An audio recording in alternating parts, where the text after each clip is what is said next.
kan ilmu bumi. Tapi karena saya juga diminta tentang ilmu bumi, baiklah saya ingin berbagi pengetahuan kepada teman-teman sekalian tentang ilmu bumi yang terkait dengan buku dan jejak perjalanan bangsa ini ya. Jadi teman-teman ya, kalau kita mengkonstruksi satu diksi bangsa gitu ya, maka ingatan kita ya mulai Indonesia sebagai bangsa. Dulu kan nggak ada bangsa-bangsa ya, dulu itu ya kesultanan, mungkin kekhalifahan, seperti itu, belum ada bangsa. Indonesia sebagai negara bangsa itu terbentuk tahun 45 sejak Indonesia memproklamirkan kemerdekaannya. Tapi kata perang, sebenarnya kita ini adalah bangsa-bangsa. Tidak hanya satu bangsa, melainkan ada beragam bangsa yang membentuk menjadi satu kesatuan, menjadi bangsa gitu. Tetapi untuk menjadi bangsa ini prosesnya sangat panjang. Mungkin mulai dari pembentukan Budi Utomo ya, tahun 1908 tahun 1908 yang peran intelektual pada masa itu kuat sekali gitu ya. Saya senang sekali di sini ada intelektual yang memang dia sangat punya peran dalam pembentukan bangsa. Nah, di dalam pembentukan bangsa ini, buku itu yang menjadi sahabat mereka gitu. Menjadi sahabat mereka buku ini gitu ya, kayak begitu. Tapi saya ingin membagi ke dalam dua kategori kalangan terdidik ini yang pelebisnya dipajang ini ya. Pertama, mereka yang lahir dari rahim Ibu Pertiwi ya. Mereka tidak melakukan perjalanan atau melakukan pendidikan keluar bangsa Indonesia. Saya ingin menyebut misalnya lahir dari rahim Ibu Pertiwi yang tidak keluar belajarnya ke negara lain itu satu, Soekarno ya. Soekarno itu tidak pernah belajar ke luar negeri. Terus juga mungkin Muhammad Nasir ya. Tapi selebihnya mereka melakukan perjalanan pendidikan ke Belanda. Tadi yang disebut oleh, sebenarnya saya ingin melengkapi Mas Taufik aja ya. Ini sebenarnya ceritanya berbaginya melengkapi yang disampaikan oleh Mas Taufik. Jadi satu hal aspek positif dari kolonialisme itu melahirkan politik etis ya. Nah, salah satu kebijakan politik etis itu selain tiga hal yang tadi disampaikan oleh Mas Taufik adalah pengiriman golongan pribumi atau pemuda-pemuda pribumi itu belajar ke Belanda. Ada Hatta, ada Syahrir, jangan lupa perempuan nggak disebut kalau laki-laki ngomong pidato itu. Itu Maria Ulfah Subagio, orang Banten. Orang Banten sama dengan Husein Jayadiningrat. Itu keluarga kami ya dari Banten. Harus tahu aja nih teman-teman. Jadi Maria Ulfah ini nggak disebut sama Mas Taufik itu. Dan tidak ada lagi. Bagaimana Maria Ulfah juga adalah salah seorang tim perumus membentuk Pancasila dan BPU PKI. Jadi ada yang memang produk politik etis yang keluar sekolah di Belanda, Hatta, Syahrir, Maria Ulfah, Husein Jayadiningrat, terus kemudian Ki Hajar Dewantara, ya kayak begitu.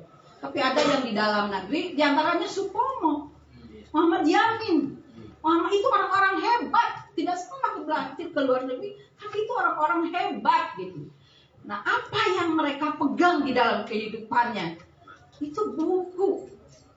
Ya, buku gitu. Bagaimana buku menentukan cara pandang seseorang, bagaimana buku menentukan pembentukan suatu bangsa, bagaimana buku melahirkan debat-debat yang berkualitas.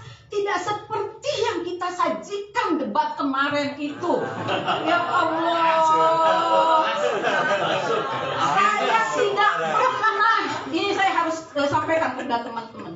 Saya tidak pernah marah sampai di-upload ke Facebook, ke medsos saya. Baru kali itu saya marah sekali gitu. Bagaimana mungkin calon pemimpin kita menghasilkan debat seperti itu? Itu kenapa? Karena sahabatnya bukan buku. Benar-benar sahabatnya bukan buku gitu.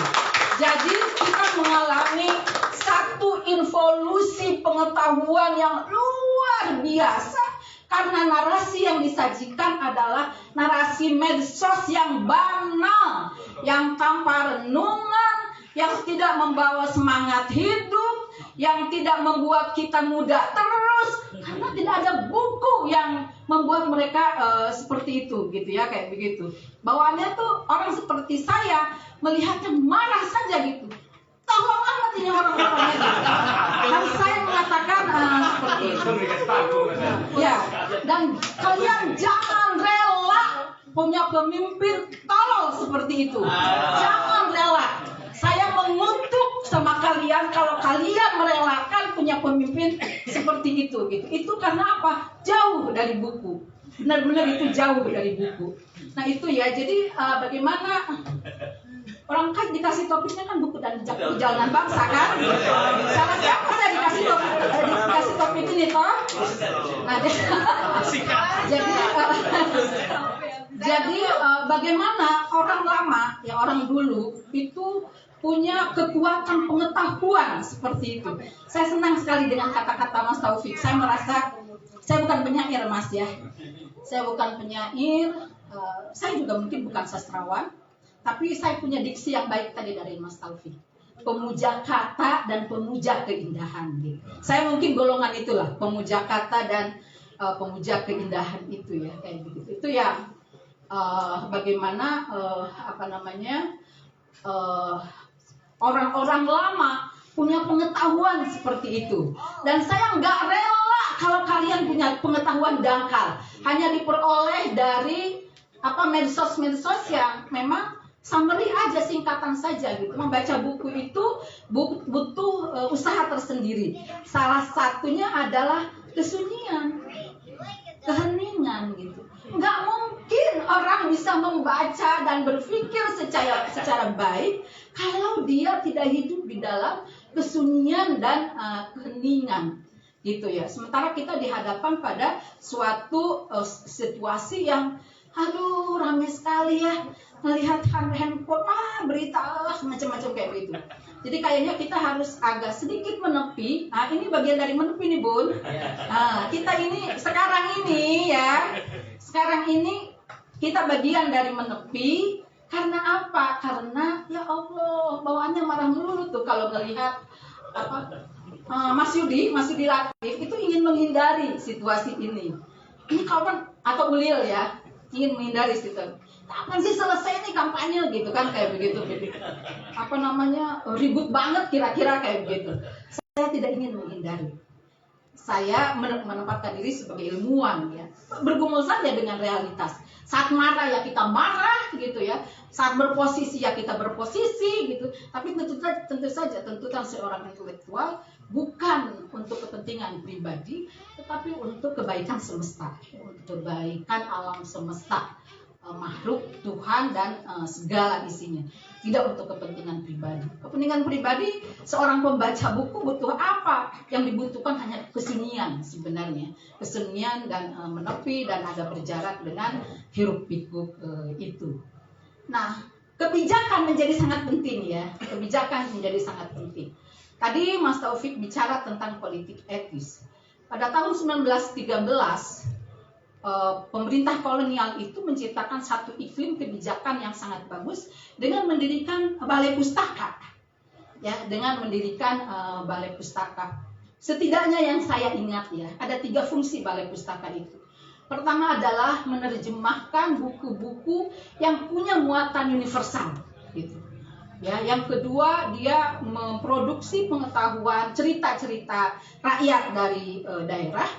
Yang ketiga adalah memproduksi karya sastra yang kemudian melahirkan di tahun 33 melahirkan seorang seperti siapa namanya, Sultan Takdir Ali Syahbana, Armin Pane, Sanusi Pane, terus apa namanya, Lubis, siapa namanya, salah yang salah asuhan, Marah Rusli, misalnya kayak begitu ya, yang itu yang melahirkan kemudian perdebatan Kongres Kebudayaan antara misalnya Armin Pane, persilangan pendapat antara Armin Pane dengan Sultan Takdir Ali Syahbana. Nah, saya ingin melanjutkan cerita itu ketika era Orde Baru ya. Saya itu punya ibu kepala sanawiyah ya. Punya ayah sama kayak adik saya Aceh ya, kiai, tapi dia sebagai anggota DPR ya, partai politik. Nah, jadi kami sering memperoleh buku-buku yang pada masa itu, ini ada sisi baik dari Orde Baru sebenarnya. Yang pada masa itu menterinya adalah Daud Yusuf. Daud Yusuf ini rupanya teman-teman Sanusi Pane, Armin Pane, rupanya ya kayak begitu. Yang pada masanya itu produksi buku, misalnya buku salah asuhan, terus juga karya-karya yang pernah diproduksi tahun 33 itu diterbitkan lagi. Yang kemudian saya membaca tuh Mas Taufik, karya-karya semua itu saya membaca itu, sampai namanya novel Buya Hamka ya, mulai dari Ayahku hingga Kapal Van der Wijk, karena kami punya bukunya gitu ya, itu hatam semua saya baca, hatam betul saya baca ya.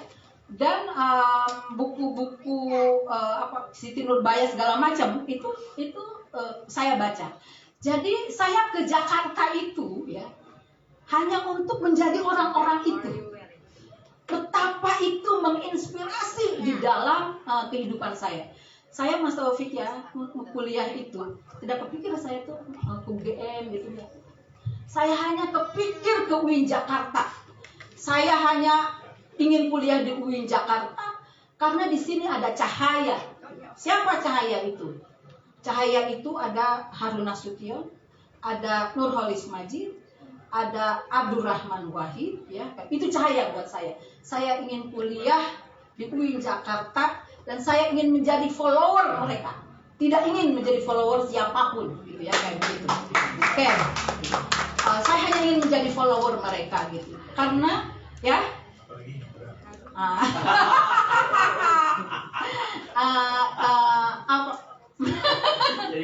ya jadi tetapi pada saat yang bersamaan kaki saya ke pusat ya.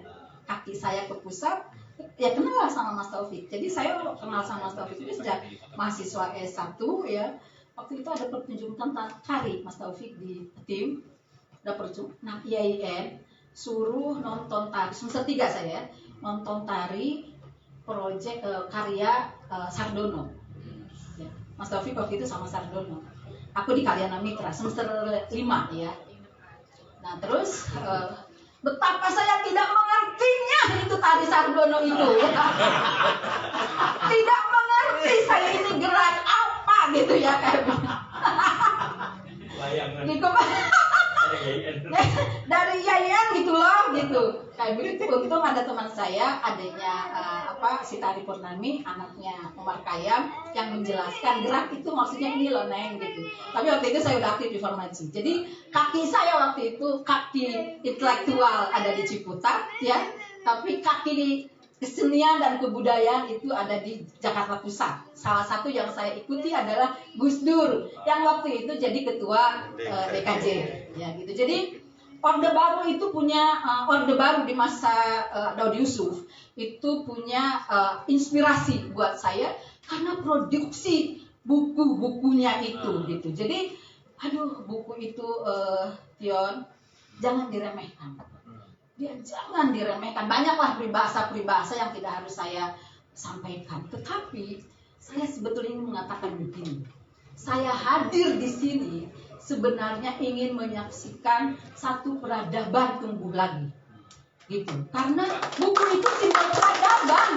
Mau apa kita bilang, mau simbol apa coba yang bisa kita agungkan atau atau yang kita muliakan selain karya tulis ya kayak begitu. Di mana pengetahuan, inspirasi, semangat hidup ada di situ. Ciputat, Mas Taufik, itu agak padam beberapa tahun terakhir ini. Jadi mungkin 20 tahun yang lalu saya meninggalkan ini Ciputat. Jadi semua kita meninggalkan lah, yang bertapa lah, yang bikin pesantren lah, yang apalah gitu. Terus saya dari Komnas Perempuan, pokoknya di Jakarta ya, mungkin sekitar 20 tahun, balik lagi ke Ciputat. Balik ke Ciputat itu kok nggak ada ya yang bisa diajak diskusi dengan baik, gitu. Benar-benar nggak ada. Termasuk dosen, persis. Mana Hikmat, Rahmat. Termasuk dosen. Datanglah saya ke Mas Komar. Saya mengadu ke Mas Komar soal ini. Mas Komar mantan rektor waktu itu, baru selesai menjadi rektor. Gini Neng ya, sebagai rektor, saya nggak ngurusin itu. Saya komplain sama dia, Mas, ini Mas Komar ini rektor, kenapa bisa suasana kondusif, intelektual nggak tumbuh sekarang ini? Anak-anak Ciputat, anak-anak Formaji, kelompok studinya pengap-pengapan, alat terus cengeng-cengeng pula, diusir sedikit, sudah mau cengeng-cengeng lah. Tingkat resiliensinya itu rendah sekali gitu ya, kayak begitu. Kita kayaknya dibanting-banting dulu itu hidup rasanya ya. Nah, saya ini sama Mas Komar, kenapa ya? Iya nih, sebagai rektor itu saya nggak ngurusin itu, kata dia gitu ya. Saya itu sibuk dengan administrasi, kata Mas Komar. Sebenarnya apologi gitu ya. Tapi saya komplain lah sama Mas Komar. Makanya kita buat deh gitu. Nah, membuatlah kami, mungkin pernah mendengar ya, lingkaran KLS, kelompok lingkar Semanggi, karena Muhammadiyah di Jalan Semanggi 2 menggunakan live streaming YouTube ya, live streaming dengan mengundang alumni-alumni Ciputat yang dulu terlibat di dalam komunitas epistemik Ciputat ini gitu. Ciputat itu hebat loh Mas Taufik, punya komunitas epistemik yang keren banget ya. Setidaknya di masa saya mengalami masa-masa kejayaan itu. Nah, kami membuatlah dengan Mas Komar untuk menghidupkan iklim komunitas epistemik itu. Berjalan cukup baik gitu ya. Tetapi lama-lama kenapa ya? Apa ya menjadi penyebabnya? Menjadi penyebabnya juga soal tenaga. Tapi juga diteruskan dengan Mas Komar membuat urban sufism ya, Cak Nurian urban sufism yang sampai sekarang tetap tumbuh.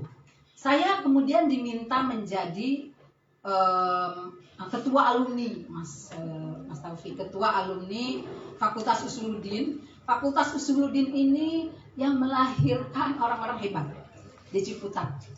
Mungkin hanya Fakultas Usuluddin. Yang lain-lain sih praktis saja, jadi guru yang praktis.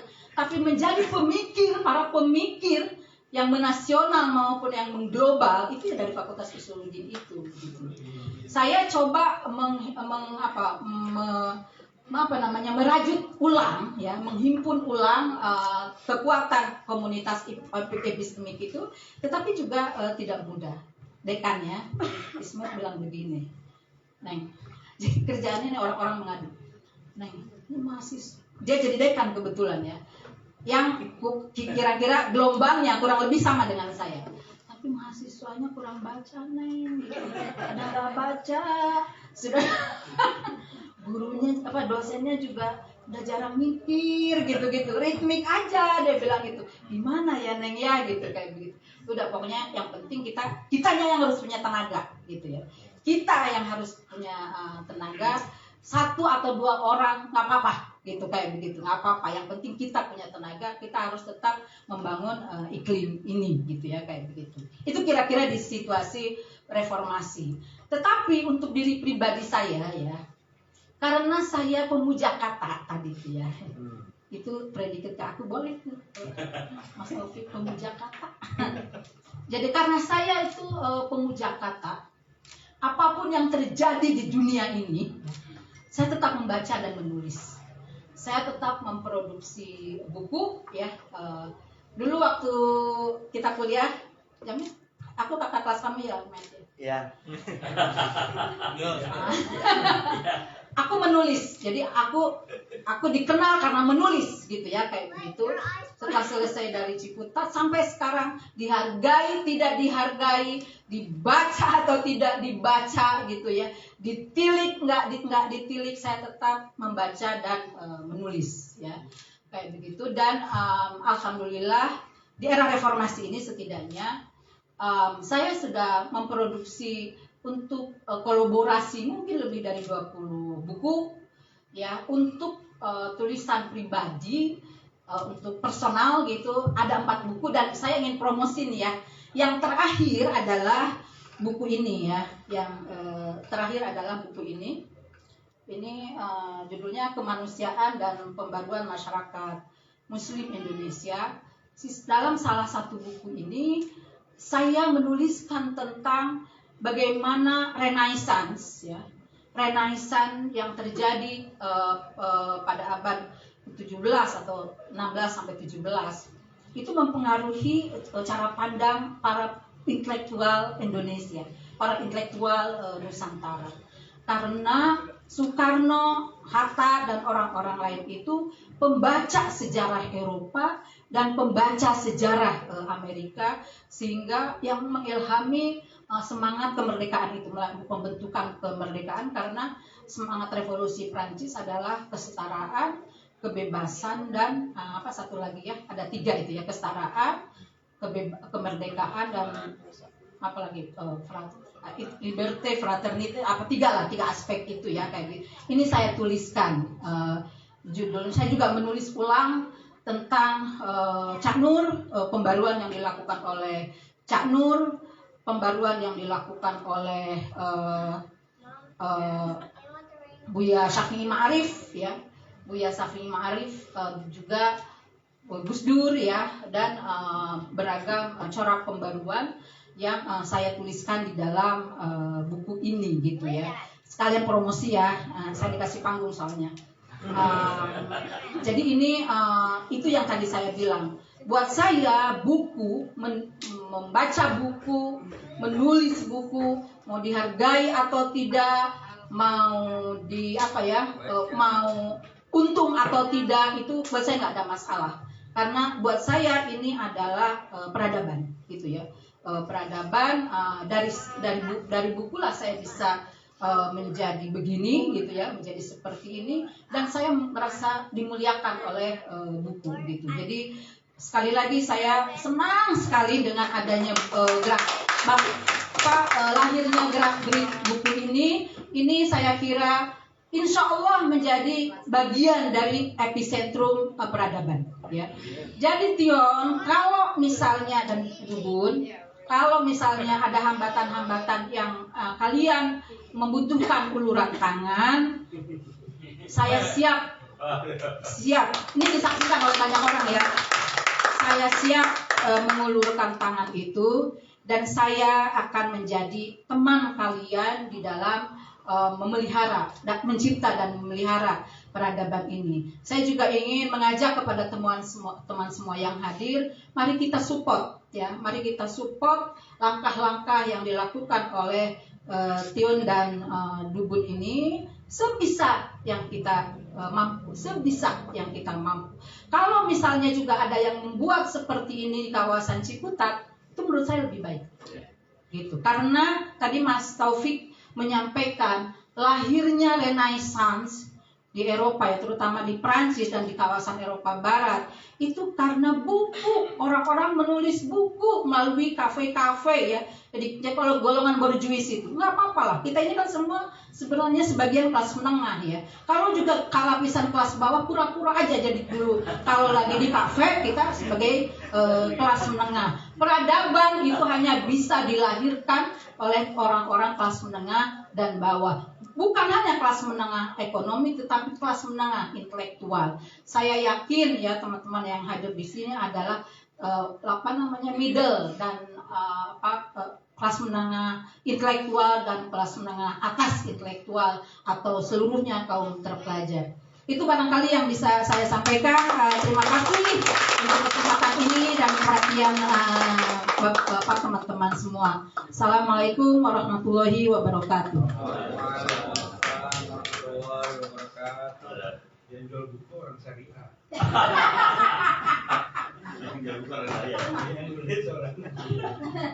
Diomelin deh.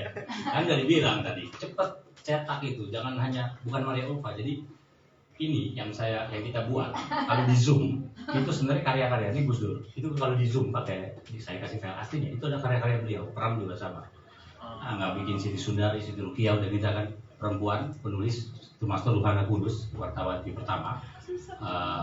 Tapi belum dibuat, makanya Jomelin Mateneng, mana nih perempuannya?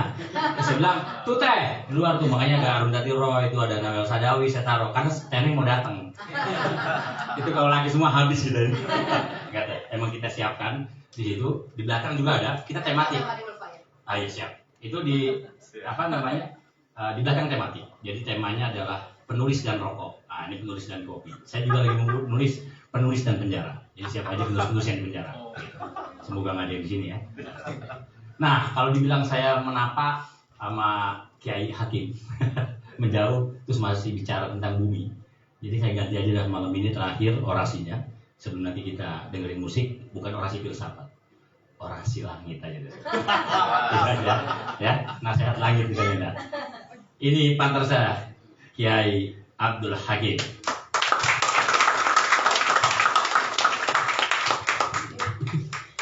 Bismillahirrahmanirrahim. Assalamualaikum warahmatullahi wabarakatuh. Waalaikumsalam warahmatullahi wabarakatuh. Saya kan harus duduk teknik, nggak sekuat teknik. Padahal ada yang musuh saya. Iya, ada bungsu. Alhamdulillah kita bisa ketemu lagi di sini.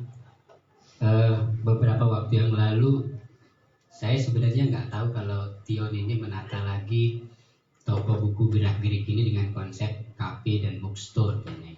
Nggak tahu saya, karena saya juga jarang juga cari tahu. Misalnya yang saya tahu Tion jadi pesantren, terus dia bangga dengan kambing, dengan duren dan santri yang bereksplorasi ya. Tiba-tiba dia WA saya katanya mau main ke rumah, lalu kirim beberapa foto, dan itu mungkin baru 3 minggu yang lalu kalau nggak salah. Saya bilang ya udah datang aja. Jam 4 sore dia datang, dia cerita soal Tion kan kalau cerita teh kita seperti terintimidasi.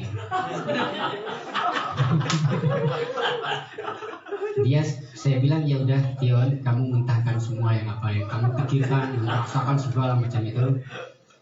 Ya saya buatkan 1 gelas kopi, 1 teh gitu. Terus dia bercerita panjang lebar sampai jam 5:30.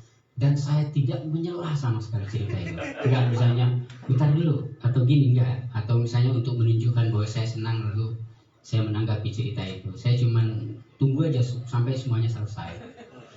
Bayangkan, Tion selesai cerita itu jam 5:30. Sudah, saya bilang ya, sudah. Ya udah, kalau sudah, tanggapan saya adalah segera kita ketemu di Cafe Gerak-Gerik dan kita bicara program 2024. Langsung aja saya tanggapin gitu kan. Langsung aja saya tanggapin bahwa kita langsung aja ngomong agenda 2024 kita apa. Yang jelas bukan hilirisasi. Lalu kita meeting di sini Teneng dengan beberapa teman-teman muda dan alhamdulillah kita sudah punya beberapa ancang-ancang kegiatan mulai dari cafe, bookstore, kemudian free love, kemudian juga nanti akan ada beberapa kerjasama kelembagaan, lembaga pendidikan dan lain-lain yang ada hubungannya dengan saya memasukkan salah satu unsur penting dalam training itu nanti Teneng, yaitu yang saya sebut sebagai healing Sufism. Alhamdulillah saya sudah merekonstruksi satu metodologi yang saya sebut sebagai tasawuf hadori itu, dan itu semua sudah diuji cobakan ke beberapa teman-teman dan mudah-mudahan nanti bisa menjadi semacam platform agar orang masuk ke tasawuf itu tidak dengan jalan yang berat gitu.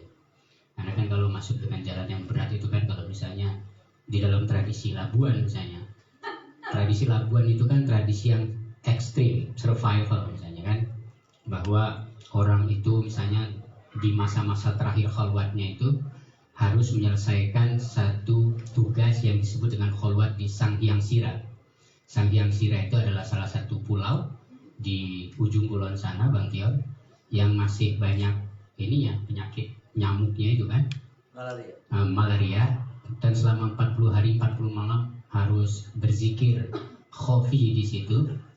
Setelah menyelesaikan 20 muraqabah dalam tradisi Naqsabandiyah yang diajarkan oleh Imam Asnawi Caringin. Tadi kan mintanya cerita langit nih, saya buka. Dan KPI-nya, baru KPI-nya itu dianggap berhasil khalwat itu kalau suara ombak samudra itu kalah dengan gelombang zikir yang kamu lantunkan. Bagaimana kita mengalahkan gelombang ombak samudra di atas jam 12 malam? Jadi kalau misalnya mursyid bilang udah kalah belum tuh gelombang samudra, kalau kita bilang belum, ya belum berhasil. Nah itu jadi jalan panjang di dalam tradisi sufisme, terutama tarekat di Indonesia yang masih memegang modul ortodoksi. Lalu saya merekonstruksi ulang yang saya sebut sebagai tasawuf hadori itu dengan beberapa teknik meditasi yang saya sebut sebagai meditasi 4 dimensi. Nanti akan menjadi bagian dari bagaimana orang itu bisa membangun apa yang disebut sebagai self development, mengembangkan diri, tapi sekaligus yang seperti dikatakan oleh Bang Taufik, agar apa yang kita sebut sebagai spiritualitas pada akhirnya adalah sebagai tumpuan dari gerakan sosial juga. Jadi saya melihat biar sufisme itu bukan sejenis eskapisme, bukan sejenis pelarian dari masalah, tetapi dia adalah tumpuan dari apa yang saya sebut sebagai gerakan membangun kembali kemanusiaan. Yang saya sebut sebagai tasawuf hadori itu adalah satu gerakan di mana spiritualitas itu sebagai tumpuan dasarnya untuk membangun kembali kemanusiaan. Dan kita sudah buat beberapa metodologinya yang mungkin biar keren saya sebut pendekatannya itu adalah psikoterapi gitu. Lalu metodologinya adalah tadi meditasi 4 dimensi itu. Kalau di dalam tasawuf tradisional, meditasi 4 dimensi itu semacam wukuf qalbi kalau kita kenal dalam tradisi Naqsabandi. Kalau kita misalnya baca kitab dari Rosail, Majmu' Rosail dari Sulaiman Hasan Zuhdi misalnya, dia memperkenalkan istilah wukuf qalbi itu.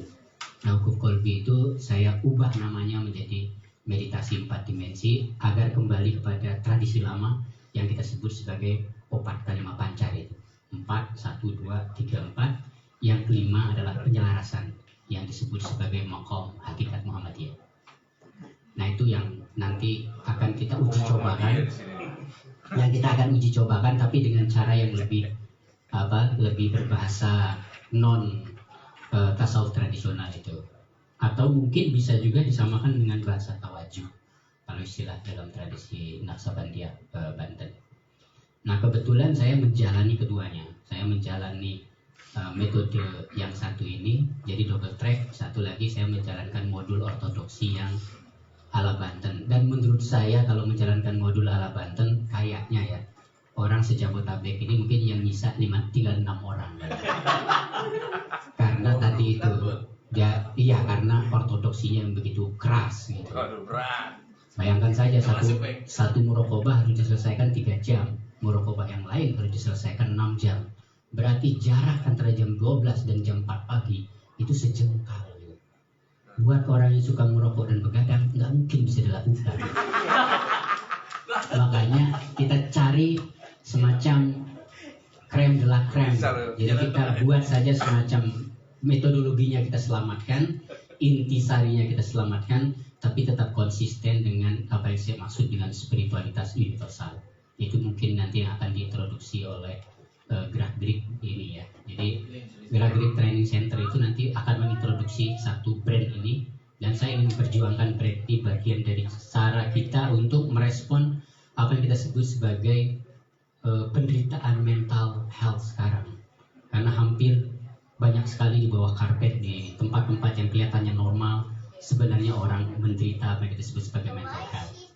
Dan salah satu mental health yang paling mengerikan baik di Eropa, di Amerika, bahkan mungkin di Indonesia sekarang di kota-kota besar masyarakat urban adalah loneliness, merasa kesepian.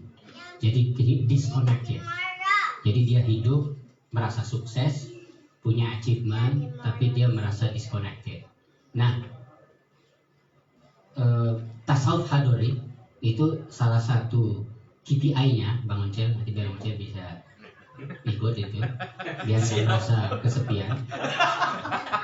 Itu adalah keterhubungan itu, connectivity. Jadi bagaimana kita membangun keterhubungan ulang dengan semesta kita itu. Saya memberi makna pada sholawat itu sebagai upaya untuk membangun keterhubungan lintas dimensi. Jadi sholawat itu adalah salah satu metodologi untuk membangun keterhubungan lintas dimensi. Nah, kembali kepada buku. Nah, saya kebetulan di dalam tasawuf hadori itu mengkaji. Saya mendengar Bang Taufik ini sudah lama sekali. Tahun 90-an saya ke Bandung, saya mendapatkan rekaman diskusi namanya Desain Yahudi atau Kehendak Tuhan, Max Dieman. Kalau nggak salah Bang Taufik mengisi diskusi itu di ITB bareng dengan Cak Nun. Jadi saya tadi di ojek itu terngiang-ngiang dengan diskusi buku Desain Yahudi dan Kehendak Tuhan dari Max Dieman itu, dan sekarang ketemu lagi di sini. Nah, dalam hubungannya dengan buku, dalam rekonstruksi saya, terutama di dalam tradisi Sufisme, yang kita sebut sebagai buku itu biasanya disepadankan dengan kata kitab. Dan kalau Al-Quran berbicara tentang kitab, itu berarti mengenai hal-hal yang kita sebut sebagai manual book. Sesuatu yang memuat hukum-hukum dan peristiwa-peristiwa yang sudah terpola, itulah yang disebut dengan kitab. Jadi kalau misalnya Al-Quran mengatakan kutiba alaikumusiyam, berarti puasa itu sudah merupakan sebuah pola yang sudah teruji dan dia sudah melintasi sejarah, maka katanya adalah kutiba. Dan kitab itu menurut saya adalah sejumlah informasi yang bisa dijadikan sebagai panduan atau tata kelola. Nah, ada 3 hal penting yang saya rekonstruksi. Yang pertama yang disebut dengan Kitabun Maknun. Kitabun Maknun fihil asrar. Kitabun Maknun itu adalah rahasia tersembunyi yang kalau kita padankan dalam dunia informasi itu bisa disebut sebagai big data system, yang biasanya juga disebut dengan kitab sebagai lauk, sebagai tulisan. Kedua, ada lagi yang kita sebut sebagai Kitabun Mastur. Dia juga adalah sebuah panduan dan punya pola juga, dan punya prinsip-prinsip kerjanya juga yang bersifat ilmiah, yaitu kitab yang tergelar, yaitu semesta di luar diri kita ini. Jadi ada yang disebut dengan Kitabun Maknun sebagai big data memori alam semesta. Yang kedua adalah Kitabun Mastur, itu adalah data yang tergelar di luar diri kita secara objektif dalam dimensi ruang dan waktu. Yang ketiga, diri kita juga itu di dalam tasawuf hadori itu saya pahami juga sebagai kitab yang disebut dengan Kitabun Marhum. Kitabun Marhum itu adalah kitab diri. Jadi diri kita itu sebenarnya adalah juga kumpulan sejumlah informasi yang punya pola, yang punya ekosistem, yang punya mekanisme kerja, yang kalau kita mengerti dengan baik, maka ada metabolisme kita bisa membangun dirinya sendiri. Jadi saya percaya sekarang kalau orang tidak makan dan tidak minum dalam meditasi sepanjang 1 tahun, 2 tahun, atau 3 tahun dan tidak mati, bisa jadi Kitabun Marhumnya, kitab dirinya sudah sampai pada level di mana dia bisa menyerap nutrisi melalui udara misalnya. Bisa jadi dia bisa menyerap protein itu melalui hembusan nafasnya, sehingga bisa terpecahkan tuh kenapa metabolismenya bisa bertahan dalam meditasi misalnya selama 1 tahun, 2 tahun, 3 tahun nggak minum dan tidak makan. Kan agak mustahil bagi kita sekarang misalnya, kok orang bisa bertahan meditasi 1 tahun, 2 tahun, 3 tahun, 4 tahun misalnya tanpa minum dan tanpa makan. Dan secara medis itu pasti dibantah. Tapi kalau kita memahami kitab diri tadi yang jumlah informasinya miliaran di dalam diri kita, bahkan informasi itu sudah ditanam misalnya sejak jutaan tahun yang lalu dalam bentuk sistem genetika di dalam tubuh. Kalau kita bisa mengerti semua informasi-informasi yang muncul di dalam diri kita itu dan kita bisa memahami tata kelolanya, wajar kalau misalnya ada orang melakukan meditasi selama setahun tanpa minum dan tanpa makan. Bisa jadi nutrisi yang dia asup itu bisa dari pori-pori, bisa dari hembusan nafas misalnya, atau bisa dari gelombang udara. Jadi kalau kemudian ada orang yang melakukan itu bisa bertahan, ya wajar juga gitu. Nah, menurut saya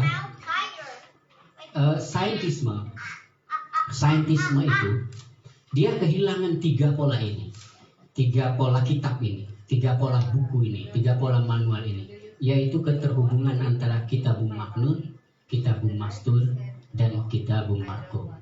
Karena saintisme itu lebih fokus kepada Kitabul Mastur, tidak fokus kepada Kitabul Maknun itu. Dan dari situ kita bisa memahami misalnya teks-teks Al-Quran itu bisa dengan coding system sebagai sebuah algoritma, sebagai sebuah geometri ruang dan waktu. Contohnya yang bisa saya presentasikan kepada teman-teman, tidak ada aksara tanpa makna. Itu saya percaya betul bahwa tidak ada aksara tanpa makna. Jadi kalau misalnya dalam kitab suci ada istilah alif, lam, mim misalnya, atau nun, wal qalam, wa ma yastur, itu pasti ada yang disebut dengan makna di dalam aksara. Contoh, saya akhirnya bisa memahami bahwa nun adalah coding system. Kenapa nun adalah coding system? Nun adalah informasi yang masih tersimpan, yang belum divibrasikan. Tetapi kalau sudah wal qalam, itu berarti ilmu pengetahuan yang sudah dibuat kategorisasi, yang sudah dikelola. Dan wama yasturun berarti informasi yang sudah tersedia, yang sudah tergelar menjadi traffic seperti yang kita saksikan. Jadi kalau kita bicara nun misalnya, itu kok bisa ya ada hubungannya dengan al-qalam, lalu hubungannya dengan wama yasturun. Menurut saya itu adalah sebuah algoritma, sebuah sistem coding. Kenapa ada nun, ada wal qalam, dan wama yasturun. Termasuk semua istilah-istilah kunci itu di dalam teks-teks kitab suci itu bisa dimengerti sebagai sistem coding. Baik sistem coding itu bisa dieksplorasi dengan tata bahasa atau sistem sastra yang biasa, atau bisa juga dieksplorasi dengan sistem coding yang lebih canggih misalnya. Salah satu misalnya yang menarik buat saya, kok misalnya Al-Quran itu selalu berbicara tentang Al-Khaliqul Bari'ul Musawwiru Walahul Asma'ul Husna. Saya jadi mengerti bahwa ini sebenarnya adalah sistem coding penciptaan. Kalau misalnya dia menyebut dirinya sebagai Al-Khaliqu, berarti dia adalah Tuhan yang menciptakan blueprint, tetapi belum ada desainnya. Tapi kalau dia sudah Al-Bari'u, dia sudah ada desainnya, tapi belum ada realitasnya. Tapi kalau dia sudah menjadi Al-Musawwiru, berarti sebuah blueprint, sebuah desain yang sudah ada dalam rancangan realitas. Jadi wajar kalau misalnya disandingkan 3 kata ini, Al-Khaliqul Bari'ul Musawwir. Itu bukan aksara tanpa makna, itu adalah coding system. Dan melalui pendekatan Tasawuf-Haduri, seluruh kitab suci, hadis, dan kata-kata dari kitab suci itu kemudian menjadi semacam navigasi untuk mendengarkan ulang bagaimana wahyu itu kita beri makna dengan tata kelola baru ini, yaitu bagaimana transmisi informasi itu ternyata bertingkat dari satu dimensi ke dimensi yang lain. Nah, kalau dalam tradisi pengetahuan keagamaan atau spiritualitas Nusantara, kita mengenalnya dengan marotibul wujud atau dengan istilah martabat 7. Jadi menurut saya martabat 7 itu adalah cara kita untuk mengakses kode-kode informasi. Dan marotibul wujud itu adalah hierarki-hierarki dimensi-dimensi informasi. Nah, kira-kira Tasawuf Haduri itu nanti rekonstruksi yang paling metafisisnya berada di situ. Lalu nanti kita bisa keluar dari seluruh perdebatan Jabariyah, Murji'ah, kemudian apalagi itu Qadariyah atau Sunni atau Syiah itu. Karena kita tidak lagi menggunakan ilmu kalam, kita menggunakan pendekatan yang lebih falsafi, yang saya sebut sebagai tauhidul wujud itu, dengan pendekatan marotibul wujud atau dengan pendekatan martabat 7. Gitu Bang Oncel. Siapa ya Allah. Jadi Itu baru pengenalan doang, Cek. Jadi jangan diomongin ke teman-teman dulu terus merasa gue udah dapat informasi. Ini baru saya kasih tahu kisi-kisinya gitu loh. Baru trailer ini. Nah, disitulah menurut saya kenapa saintisme itu perlu dilengkapi dan menurut saya harus disepadankan dengan yang biasa dalam terminologi perennial itu kalau mau agak sedikit dekat yang kita sebut sebagai scientia sacra itu. Jadi harus ada pendekatan itu menurut saya dari kelemahan dalam melihat saintisme. Jadi biar ada bagaimana kita mengakses. Jadi sebenarnya aksara itu kan sebenarnya adalah bagaimana kita menyimpan ingatan dan menyimpan informasi. Tadi Bang Taufik sudah bilang dari awal kekhawatiran terbesar kita termasuk teknik itu kenapa mahasiswa sekarang tidak lagi mencintai buku, kan itu pertanyaannya. Dan kenapa Ciputat itu jarang lagi diskusi buku. Saya ngobrol dengan teman saya yang menjadi dosen di Universitas Pelita Harapan yang bayarannya 20 juta lebih dengan tempat saya mengajar di Stisnu yang bayarannya kurang dari 200.000. Itu sama keluhannya, antara kampus yang mahal dengan kampus yang murah itu sama keluhannya. Keluhannya bahwa anak-anak sekarang itu membuat tugas sangat bergantung kepada Google, sangat bergantung pada ChatGPT, dan tidak ada diskusi lagi. Sama aja, jadi sekarang kalaupun saya ngajar di universitas yang gayanya corporate, misalnya Swiss German, atau misalnya saya mengajar di Pelita Harapan, saya mengajar di BINUS, sama, nggak ada diskusi kan. Kita balik ke kampus yang biasa juga sama-sama tidak ada diskusi. Yang terjadi kan seperti yang Bang Taufik bilang, orang sekarang berevolusi dari kelisanan menuju keberaksaraan, lalu sekarang orang berpikir di dalam coding system. Apa yang bisa diselamatkan? Mungkin keberaksaraan sudah mengalami semacam penurunan. Orang sudah lebih suka dengan algoritma dan coding system. Tapi menurut saya yang harus diselamatkan adalah cara kita mengelola informasi. Karena yang abadi di dalam sejarah itu adalah informasi.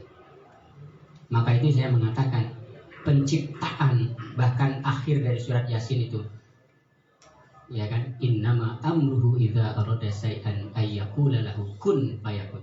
Kata kun menurut saya secara coding system itu adalah ketukan pertama atau vibrasi pengetahuan. Fayakun berarti proses bagaimana informasi itu menjadi realitas. Jadi menurut saya yang harus kita selamatkan adalah kemampuan orang untuk mengelola sistem informasi ini. Dan sebuah bangsa itu hancur, diluluhlantakan karena pertama mereka melakukan kejahatan disinformasi, baik itu dengan membakar bukunya misalnya dalam peristiwa sejarah Baghdad, atau misalnya dalam peristiwa kolonial misalnya banyak teks-teks yang dipindahkan misalnya ke perpustakaan-perpustakaan di Eropa, atau arsip-arsip penting yang dipindahkan. Dan menurut saya di situ yang menjadi kata kuncinya. Kalau kita bisa menyelamatkan bagaimana tata cara kita mengelola informasi, mengaksesnya, bahkan kalau mungkin adalah melihat realitas, lalu realitas itu yang berbicara kepada kita untuk menunjukkan informasinya. Atau dalam tradisi tasawuf Hadori yang disebut bahwa semesta ini sebenarnya sudah mengirimkan satu frekuensi cahaya yang ditransmisikan melalui gelombang kosmik. Jadi di dalam diri kita sebenarnya ada ribuan sensor nih, ultrasensorik, yang bisa menangkap dan menjangkau semua tata kelola informasi yang berada di dalam ruang dan waktu. Bahkan yang nir ruang dan waktu. Yang ruang dan waktu juga bisa ditangkap, yang nir ruang dan waktu juga bisa ditangkap. Jadi kalau kita seharusnya bisa menangkap itu. Tapi karena kita mengelola informasinya itu sangat mekanis, maka kita tidak bisa lagi memfungsikan ulang dimensi ultrasensorik yang jumlahnya miliaran yang di dalam diri kita untuk menangkap notifikasi-notifikasi gelombang kosmik yang dikirimkan kepada kita setiap saat itu. Itulah makna dalam tasawuf Hadori itu takwilkan ulang, itulah yang disebut dengan al-ilmun nurun. Al-ilmun nurun itu adalah informasi yang dikirimkan atau ditransmisikan melalui frekuensi kosmik. Itu disebut dengan al-ilmun nurun. Nah, kalau kita bisa nih mengakses tiga dimensi ini, trilogi ini atau triastika ini, Kitabum Maknun, Kitabum Mastur, dan Kitabum Marhum, kayaknya kita akan mengakselerasikan kecerdasan yang kita sebut sebagai kecerdasan peradaban 2. Karena kecerdasan kita sekarang itu baru sampai pada kecerdasan peradaban 1,5. Baru sampai artificial intelligence. Tapi kalau sudah sampai pada peradaban gelombang kedua, itu berarti human super organized intelligence. Diri kita adalah narasumber, sumber penting, sumber daya terpenting yang kalau kita kelola, dia bisa mengakselerasikan kecerdasan. Tapi tetap harus ada unsur yang kita sebut connectivity, kerjasama, agar peradaban itu bisa terbangun. Dan semoga gerak-gerik. Dan Tion pas ketemu saya, Tion. Jadi Tion itu menyangka saya ini sudah tidak mencintai dunia. Gitu. Ya cinta lah Tion, tenang aja. Saya senang dengan kopi yang dari Toraja segala macam senang. Masa Tion ngomong kayak gitu ke saya takut ente udah gak cinta dunia. Waduh bahaya nih. Tapi untung gak bilang saya tobat ya. Nah kebetulan Tion bertemu saya setelah saya selesai semasa COVID itu merekonstruksi dan merenungkan ulang yang saya sebut sebagai trilogi Kitabul Maknun, Kitabul Mastud, dan Kitabul Marhum. Dan itu nanti menjadi pendasaran kita untuk melakukan tadi itu self healing, healing sufism, dan seterusnya. Jadi ada bahan yang bisa dikerjakan dan original. Artinya bukan nyontek, bukan pinjam dari orang, atau misalnya berguru kepada sebuah tempat di kaki Gunung Salak gitu, enggak. Atau mandi air kembang di mana, enggak. Sebuah rekonstruksi ilmiah yang saya sebut sebagai tasawuf hadari ini. Dan mudah-mudahan itu menjadi ciri khas penting juga agar kita juga bisa baca buku tapi bisa mengakselerasikan kecerdasan. Terima kasih atas dukungan teman-teman. Mohon maaf atas segala kekurangan. Assalamualaikum warahmatullahi wabarakatuh. Mantap. Luar biasa. Ini mah sekelas wali, Tion. Makanya udah ngelangit lagi tuh. Nggak usah saya simpulkan. Makanya lampunya di belakang agak redup. Kafenya di belakang sampai jam 3:30, 4. Mana kawan saya Edna? Wah, terima kasih. Ini tadi saya udah cerita, mungkin terlambat dan apa? Jadi gerak-gerik pertama kali dianggap keren itu masuk Kompas. Jadi masuk Kompas cerita tentang buku pergerakan di banyak kota. Di Bandung ada Sinau kalau nggak salah waktu itu. Saya lupa. Di Malang Sinau itu masalah. Bandung itu apa sih? Saya lupa itu. Ultimus ya. Kemudian ada Malang, ada gerak-gerik. Tapi habis ngeliput saya diomelin karena melawan Gramedia. Saya cerita dah. Nah ini sahabat saya. Tepuk tangan dong, luar biasa. Hadir di sini. Masih banyak ini sebenarnya gerak-gerik. Cuma karena udah terlalu malam, saya ingin menyampaikan mungkin sekaligus memberikan informasi. Pertama, kawan-kawan yang muda-muda yang sebutan masih aktif yang tinggal di sini, di lantai 2 ini ada tempat diskusi atau short course bisa 15 orang. Itu full AC, silahkan dipakai. Kalau ada anak muda dia, bang, saya mau bikin pelatihan atau mau bikin apa semacam diskusi agak serius, itu silakan ya. Di sini baca, nggak punya duit baca aja dah, nggak usah beli, jangan takut, ya. Jadi kita ini udah jadi Abu Rizal Bakri ya. Jadi Ahmad Bakri Wood kalah, tiap tahun kita kasih 100 juta, ya. Jadi datang ke sini, teman-teman ya, yang di Ciputat, yang muda-muda, nggak usah takut. Udah rezeki udah ada Tuhan kata yang mulai gitu ya. Jadi datang silakan baca, jangan lupa beli kopi. Nah ini ada full wifi. Besok saya akan naikkan dari ini 30 karena cuma 4 orang. Saya akan naikkan 250 Mbps biar speednya kencang. Jadi nggak diganggu kalau mau ngerjain tugas. Kemudian kita akan bikin program-program. Ada program yang tadi diusulkan Bang Taufik luar biasa, sangat sederhana dan keren banget. Jadi buat mantan atau bukan mantan, orang-orang yang dulu pernah jadi member gerak-gerik yang punya koleksi banyak, bawa ke sini ceritakan koleksinya bagaimana proses dapat buku itu dan isi-isinya biar didengarkan sama yang muda-muda. Saya akan fasilitasi di sini. Banyak yang akan bisa kita lakukan. Sekali lagi terima kasih karena ini juga satu lagi. Saya sempat ingin menamakan titik temu karena saya bilang kayaknya banyak deh kawan Ciputat yang masih dekat di sekitar Pamulang dan sekitarnya tapi nggak pernah ketemu secara fisik. Jadi saya fasilitasi, siapa tahu tempat ini menjadi titik temu ide. Jadi silahkan aja, habis ini malam ini kalau nggak mau pulang, ya silahkan ngobrol. Siapa tahu di tempat ini ada ide-ide yang luar biasa bisa didapat oleh teman-teman. tumpengannya nggak usah seremonial, nanti saya bagi-bagi aja yang mau sampai jam 3 tadi. Kalau enggak kafe saya nggak laku. MOU lah ya. Diseleksi. Jangan dikasih dispenser, katanya jual aja Aqua, nanti bangkrut. Kacau dari bisnis. Oke, sekali lagi terima kasih. Saya ingin ada Bang Halim minta doa dari Tasawuf Al-Islam. Enggak, serius deh. Oh, senior saya. Jangan. Beliau dari tadi udah zikir, saya doain gerak-gerik kayak luar biasa. Jadi saya kalau Mas Jamet saya takzim luar biasa datang. Ini senior kita semua dalam pergerakan. Anak-anak pergerakan, saya kasih tahu Ciputat. Ini ada Mas Jamet. Nah, seniornya pergerakan Ciputat. Tepuk tangan untuk Mas Jamet, luar biasa. Dan beliau adalah ketua ranting. Ketua ranting Muhammadiyah. Dia jangan, dia pas banget. Pas banget. Dan yang belum disebut mohon maaf semuanya, terima kasih untuk gerak-gerik muda, Bang Robi luar biasa. Ini yang muda. Ini nanti direktur bengkel buku gerak-geriknya bukan saya, itu dia, Bang Yogi. Nah ini anak baru lulus semua. Ada Keba, itu anak mudanya. Kemudian ada tuh perempuan-perempuan banyak tuh Tima, Ayah. Ya itu juga yang di sini. Jadi memang saya ingin mereka yang lebih banyak bergerak karena saya ingin ngurus kambing lagi. Ini kambing saya baru beranak kemarin 9 mati 4 nih gara-gara dinyalin ya. Ya Pak ya, kita balik lagi ke pesantren. Terima kasih Bang Halim, serius minta doa.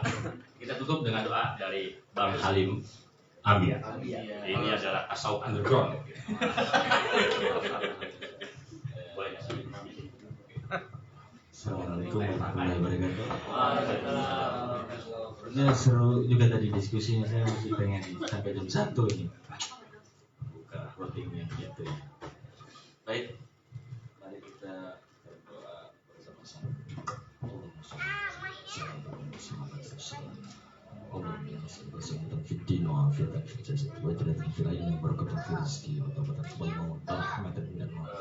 Maghfiratan ba'dal maut. Allahumma habibna lana fi sakratil maut wa najatan minan nar wa afina. Rabbana afriq lana sabra wa sabbit aqdamana wa ansurna 'alal qawmil kafirin. Allahumma hamid husn. Wa na'udzu bika min al-'azzi wal kasali wa na'udzu bika min al-jubni wal bukhli wa na'udzu bika min qalbi al-jalal. Ya man la yashfi'u thamunan thamin. Ya man la yaqitu khutmasal. Ya man la tabarramu bil hahil malhayy. Adikna burda'afika wa halawata rahmatik. Adikna burda'afika wa halawata rahmatik. Adikna burda'afika wa halawata rahmatik. Rabbana hab lana min azwajina wa dhurriyyatina qurrata a'yun waj'alna lil muttaqina imama. Allahumma ighfir lana wa liwalidayna warhamhuma kama rabbayana shighara. Rabbana atina fid dunya hasanah wa fil akhirati hasanah wa qina adzaban nar. Subhana rabbika rabbil izzati amma yasifun wa salamun alal mursalin walhamdulillahi rabbil alamin. Fatihah.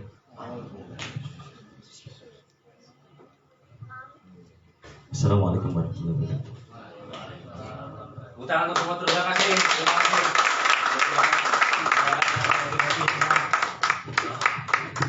Thank you. Mau beli buku jangan. Oh iya, satu lagi, kita bukanya lusa. Besok mau tidur. Lelah. Penuh persiapan lelah. Bulan gila. Jam 3 dulu. Ya. Coba.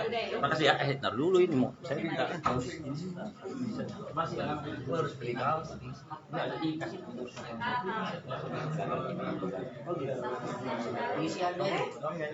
Iya, iya.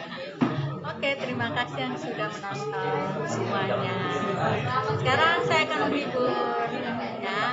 Perhatikan dulu tapi lanjut ya. Tetap stay tune di episode